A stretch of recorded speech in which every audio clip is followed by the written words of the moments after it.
Hello my dear friends, welcome to my study channel. दोस्तों, स्वागत है आपका मेरे इस चैनल पे। जैसा कि आज आप देख रहे हैं कि हम आप लोगों के लिए हैंड रिटन नोट्स जो हम बताते हैं आपको कि देखिए, हैंड रिटन नोट्स जो हम बच्चों को देते हैं इसी का टाइप करा के हम लोग देते हैं। अगर किसी को हैंड राइटिंग ही चाहिए तो हम वो भी नोट्स प्रोवाइड करवाते हैं। ठीक है, तो यही वो नोट्स है। आज देखिए कि आज हम लोग आप लोगों को ज्योग्राफी में जो अभी BPSC 4.0 में और जो है ये एस्टेट में जो क्वेश्चन पूछी जाती है, ये सारे का डिस्कशन हम करेंगे। हम दोनों का साथ साथ पढ़ाई इसलिए करेंगे क्योंकि दोनों चीज़ों का एग्ज़ाम एक ही साथ होने वाला है। इसलिए हम बिहार स्टेट और बिहार BPSC 4.0 जो आने वाली है वैकेंसी, इसकी तैयारी हम साथ में करेंगे। तो आइए सबसे पहले शुरुआत करते हैं। हम किस आधार पे ये क्वेश्चन बताते हैं, कैसे आपको पढ़ाते हैं, आप इसको देखिए। ऐसा नहीं है कि मैं यहाँ लिख दिया वो बोल दूंगा। आप लोग देखिए, थोड़ा देर रुक के और इसको आप चैनल को सब्सक्राइब कर लीजिए। इस तरह के बहुत सारे नोट, ये जो क्वेश्चन है ये अभी तक के एग्ज़ाम में पूछे हुए क्वेश्चन है, उसी का मैंने एकदम निचोड़ बनाया है और आपको उस हिसाब से मैं बता रहा हूँ। सबसे पहला क्वेश्चन क्या कहता है कि विश्व का सबसे सूखा स्थान कौन सा है। अब देखिए, अब यहाँ पर क्वेश्चन बहुत सारे बनेंगे। सबसे पहले ये जान लीजिए कि विश्व का सबसे सूखा स्थान कौन सा है। तो इसका आंसर होगा अटकामा। जो पिछली बार क्वेश्चन पूछा गया था वही है। अटकामा है कहाँ? तो अटकामा जो है पेरू और चिली के बॉर्डर पर है। पेरू और चिली के बॉर्डर पर है। उसके बाद कहा जाता है कि अटकामा में और क्या है। तो विश्व में सबसे कम वर्षा वाला मरुस्थल है। अटकामा है क्या? तो एक मरुस्थल है। इसके बारे में आप समझिए, ठीक है। उसके बाद आपको पूछा जाएगा क्वेश्चन कि विश्व का सबसे गर्म मरुस्थल कौन सा है। तो ये सहारा मरुस्थल है, ठीक है। ये विश्व का सबसे बड़ा है। और पूछा जाए कि एशिया का सबसे बड़ा, तो भी यही होगा, ठीक है। उसके बाद देखिए कि सहारा में कौन सा मरुस्थल सबसे ज़्यादा बड़ा है, कौन सा जगह? तो अल्जीजिया। क्या है? अल्जीजिया। उसके बाद देखिए कि अटकामा में और क्या चीज़ है। इस तरह के बहुत सारे डिटेल हैं और बहुत सारे एकदम टॉपिक वाइज बताए गए हैं। आप लोग सेशन में अभी तक चैनल को लाइक सब्सक्राइब नहीं किए हैं तो प्लीज़ कर दीजिए। देखिए, अटकामा में भारी मात्रा में तांबा मिलता है। अटकामा में और क्या मिलता है? तो अटकामा में भारी मात्रा में तांबा मिलता है। अब आपसे पूछा जाएगा कि मान लीजिए ये तो विश्व का सबसे सूखा स्थान है। अब आपसे पूछा जाए कि भारत में सबसे सूखा स्थान कौन सा है या सबसे कम वर्षा वाला स्थान कौन सा है। तो आप कहिएगा ले। कि कौन सा है? ले। यह सूखा स्थान है। इसको शीत मरुस्थल भी बोलते हैं और यह ठंडा स्थान है, ठीक है। ये जो है ले, ये ठंडा स्थान है। तो उम्मीद करते हैं कि ये सब चीज़ आपको समझ में आई होगी। अब इसी में हम आगे बढ़ते हुए कहते हैं, देखिए, अब हम भारत की जान गए तो अब हम विश्व के बारे में बात करेंगे। इसका PDF लेने के लिए आप हमारे गुरुकुल टीचिंग स्कूल ज्वाइन कीजिएगा। उसमें क्लास का PDF आपको मिलेगा। और हाँ, एक बात मैं बता दें, यहाँ सीरीज चलता है, देख लीजिए। जैसा कि आज आप देखिएगा इसमें कि आपको अगर हमारे नोट्स चाहिए, बहुत सारे बच्चे ऐसे हैं जो बिहार स्टेट की तैयारी करते हैं, अभी तक वो अच्छे से तैयारी नहीं कर पाए हैं और BPSC 4.0 तैयारी करते हैं। अच्छा कंटेंट नहीं मिलता, अच्छा नोट्स नहीं मिलता, अच्छा क्लास नहीं मिलता। तो उसके लिए हम लोगों ने मात्र 199 में आपका ये नोट्स लाया है। और आप क्या कीजिएगा कि आप इस नंबर पर पेमेंट करके व्हाट्सएप पर मैसेज करके आप ये नोट्स को ले सकते हैं। बेहतर क्वालिटी के कंटेंट में आपको नोट्स अवेलेबल है, इसमें कहीं कोई दिक्कत नहीं है। देखिए, एक चीज़ हम कहें, कम समय में तैयारी कैसे किया जाएगा। तो कम समय में तैयारी करने के लिए आपका सबसे बेस्ट है, देखिए, इसमें हम जो ये शुरुआत किए हैं, आखिर हम ऐसा शुरुआत क्यों किए हैं, ये नोट्स हम क्यों देते हैं। वैसे बच्चे, देखिए, बहुत सारे महिलाएँ ऐसी है जो हैं जिनको घर के कामों से समय नहीं मिलता है। बहुत सारा दिन का काम होता है, ये होता वो होता, कोई आ जाते, किसी प्रकार की बहुत सारी काम होती है। तो वो सब क्या करेंगे कि वो सब ना ठीक से क्लास कर पाती हैं और ना उनको पढ़ने का ठीक से समय मिल पाता है। अगर किन्हीं के बच्चे हैं तो उनको तो और समस्या होता है, घर का काम करना होता है, फिर बच्चे को देखो, इस तरह की, देखिए, इस तरह की जो बातें होती है। तो ये चीज़, इसी के लिए हम लोगों ने ये नोट्स की व्यवस्था की है। ये नोट्स ऐसा नोट्स है कि आपको BPSC 4.0 में आपको जो भी चीज़ें चाहिए, जिस भी चीज़ में कमी आपको नज़र आता है, वो जैसे आपका जो भी सब्जेक्ट है, आप आइए इस पे 199 का पेमेंट कर दीजिए और स्क्रीनशॉट भेज दीजिए और अपना जो भी सब्जेक्ट है वो साथ साथ भेज दीजिए। आपको विदिन 10 मिनट में ये नोट्स मिल जाएंगे। आप इस नोट्स को चलते फिरते देख सकते हैं। इसका रिकॉर्डिंग भी व्यवस्था उपलब्ध हम करवाते हैं कुछ दिनों में।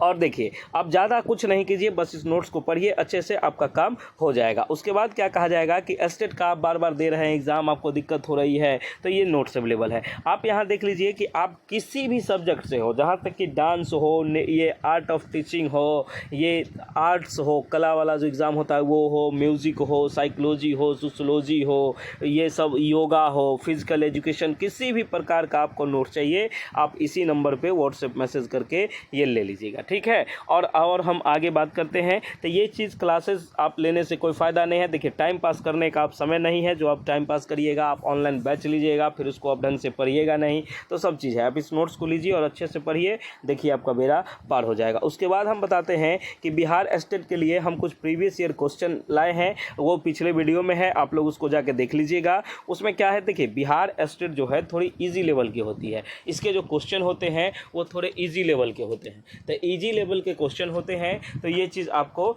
मिलेंगे। और देखिए कि इसमें हम कहते हैं कि आप अगर पास नहीं हो रहे हैं तो 100% नंबर की हम गारंटी लेंगे। अगर आप हमारे नोट्स को लेके पढ़ते हैं तो तैयारी जो होगी आपकी शून्य से बीपीएससी शिक्षक तक हम आपके साथ रहेंगे, इसमें कहीं कोई दिक्कत वाली बात नहीं है। अभी तक आप लोगों ने अगर ये वीडियो नहीं देखा है तो प्लीज़ जाके उस वीडियो को देख लीजिए, उसमें भी आपको समझ में आ जाएगा। उसके बाद हम बात करते हैं कि बीपीएससी 4.0 के लिए सामान्य ज्ञान का अभित बिहार स्पेशल के साथ हम टॉप 75 वन लीनियर क्वेश्चन हम स्टार्ट किए हैं, ठीक है। तो आप लोग इसको भी देखिए, ये सब बिल्कुल फ्री है, ये सब चीज़ बिल्कुल फ्री है। उसके बाद हम बात करते हैं कि देखिए अगला क्वेश्चन क्या कहा जाता है कि विश्व में सबसे ज़्यादा वर्षा कहाँ होता है। विश्व में सबसे ज़्यादा वर्षा जो होता है ये मसीनराम चेरापूंजी में होता है। और ये एक बात याद रखिएगा, अगर आपसे क्वेश्चन पूछा जाए कि भारत में सबसे ज़्यादा बारिश कहाँ होता है तो आप इसको भी मसीनराम चेरापूंजी कह सकते हैं। अब अगर भारत की बात तो हो गई, अगर आप बिहार में पूछा जाए, बिहार में अगर बात की जाए कि बिहार में सबसे ज़्यादा बारिश कहाँ होता है तो किशनगंज में, ठीक है।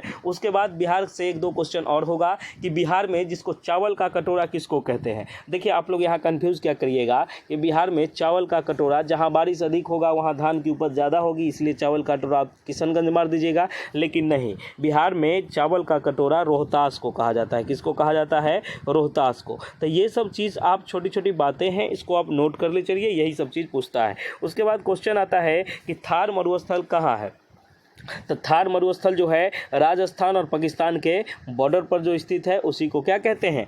थार मरुस्थल, ठीक है। उसके बाद है कि भारत में सबसे गर्म स्थान कौन सा है, तो इसका जो आंसर है आपको चुरू है। क्या है? चुरू है। एशिया महादेश का सबसे गर्म स्थान पूछा जाए तो जैकोबाबाद। देखिए भारत का सबसे गर्म स्थान पूछा जाए तो चुरू बताइएगा आप, अगर पूछा जाए एशिया का महादेश का सबसे गर्म स्थान बताइए तो जैकोबाबाद, ठीक है। उसके बाद पूछा जाएगा, देखिए एक दो क्वेश्चन है इसमें, ये चीज़ समझिएगा। कालगुरली सोना के लिए प्रसिद्ध है, ये कहाँ स्थित है? कालगुरली जो है ये सोना के लिए प्रसिद्ध है, इसमें बहुत सोना है, इसमें भारी मात्रा में सोना पाया जाता है। ये कहाँ है? तो ये ऑस्ट्रेलिया में है। ऑस्ट्रेलिया में देखिए, अब ऑस्ट्रेलिया में आए तो ऑस्ट्रेलिया के बारे में थोड़ा सा जान लीजिए कि ऑस्ट्रेलिया में टोटल 6 राज्य है। जैसे अब देखिए कि बिहार, ये भारत में राज्य है, उसी तरह से ऑस्ट्रेलिया में टोटल 6 राज्य है। अच्छा, यहाँ का सबसे बड़ी नदी जो है उसको कहते हैं मुर्रे डार्लिंग नदी, जो है यहाँ की सबसे बड़ी नदी है। तो उम्मीद करते हैं ये सब चीज़ आपको समझ में आती होगी। उसके बाद आपको यहाँ हम बता दें कि मान लीजिए कि पेरू जो बोले थे, चिली और पेरू,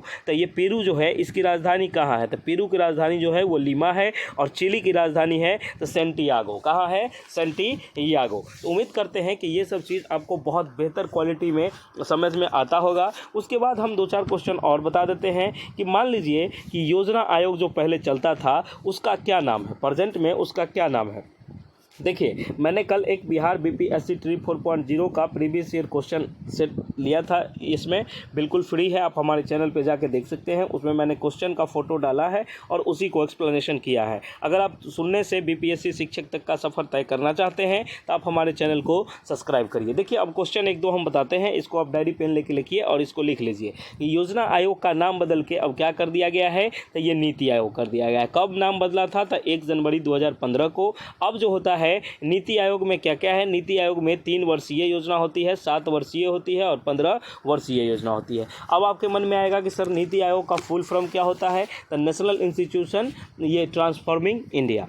ठीक है, ये बात आप समझ में आ गई। अच्छा, योजना आयोग जो बनी थी ये कब बनी थी? तो 1950 में बनी थी। कब बनी थी? 1950 में बनी थी। और कब, किस दिन? तो ये 15 मार्च को बनी थी। इसके अध्यक्ष जो थे वो नेहरू जी थे, क्योंकि योजना आयोग का ये होता था कि प्रधानमंत्री ही अध्यक्ष बनेंगे। तो उस समय प्रधानमंत्री कौन थे? तो ये थे नेहरू जी। ठीक है, उसके बाद आपसे पूछा जाएगा, प्रधानमंत्री तो सब बता देंगे, आपको पूछा जाएगा कि अध्यक्ष तो नेहरू जी से, उपाध्यक्ष कौन थे? तो उपाध्यक्ष जो थे गुलजारी लाल नंदा। कौन थे? गुलजारी लाल नंदा। इतनी बात आपको समझ में आ गई। उसके बाद देखिए कि अब आपसे कुछ पूछा जाएगा कि भारत की सबसे बड़ी झील कौन सी है? भारत की सबसे बड़ी झील कौन सी है? तो भारत की सबसे बड़ी जो झील है वो चिल्का झील है। कौन सा झील है? चिल्का झील है। अब क्वेश्चन पूछा जाएगा कि खारे पानी का सबसे बड़ा झील कौन है? तो खारे पानी का भी सबसे बड़ा झील चिल्का झील है। अब भारत में पूछेगा कि मीठे पानी का झील कौन सा है? तो आप बताइएगा वुलर झील। कौन सा झील? वुलर झील। उसके बाद दुनिया की सबसे ऊंची झील